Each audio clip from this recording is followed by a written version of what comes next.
and I am a 16-year cancer survivor, breast cancer, ductal carcinoma in situ, stage 2B po ang diagnosis sa akin. I discovered that the best of the king of all herbal supplements is, of course, the young barley powder. As soon as I started taking the barley, my immune system started to get much better, much quicker. I was diagnosed pneumonia or pleural effusion. Then eventually, pag-take ko ng barley, sobrang effective talaga siya. Kasi 2 times a day lang ako nagtitake nun and it really helps talaga. Nung nasa abroad ako, akala ko menopause na ako. Buti na lang, nakilala ko yung product na pure organic barley. Sa awa ng Diyos na yun, tuloy-tuloy na yung regla ko. Normal na.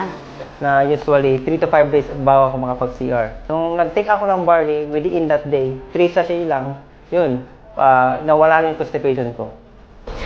Meron po akong PCOS for 10 years. So before po, irregular yung menstruation ko. And then na-discover ko po itong barley. After 2 months taking barley continuously, naging regular po yung menstruation ko. Thanks to this amazing product. And after that po, itong last April 2019, na-discover po namin na clear na po yung PCOS ko and I'm now 6 months pregnant. I have been struggling for 11 years to conceive. I have PCOS or polycystic ovarian syndrome. And because of this, my ovary and my uterus got filled. So sometime in December, my period was delayed. And that's when I found out that I was pregnant. I am now in my 8th month of pregnancy. Nagkaroon po siya ng heart disease dahil sa paninigarilyo. After 1 week pa lang po, nagtitake po siya ng barley powder. Nakita na namin kagad yung improvement ng katawan ni ma'am. Meron na akong episodes of hyperacidity. So, matindi yung pag umaandar siya, talaga minsan na ER pa ako. Barley lang kasi yung tinake ko talaga na supplement since yun lang yung allowed for pregnant and breastfeeding women.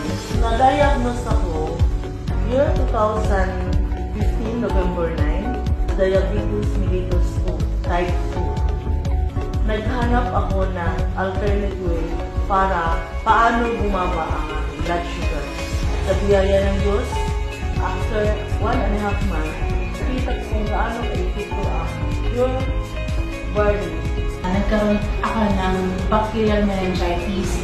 Imagine, sa isang napaka-critical na sakit, pero luckily, sobrang thankful ako kay God kasi sobrang laking natulong sa akin ng barley kasi prior to that, nag-take na talaga ako ng barley. When I did the tour with my son just a month ago, we brought 2 boxes because the day before I don't do that.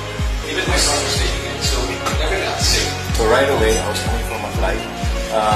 I took it, and the whole day I was okay. And just like what I said kanina, I never got sick the whole tour. Boosts your energy and to detoxify and cleanse your body. You really have to experience it because it really works.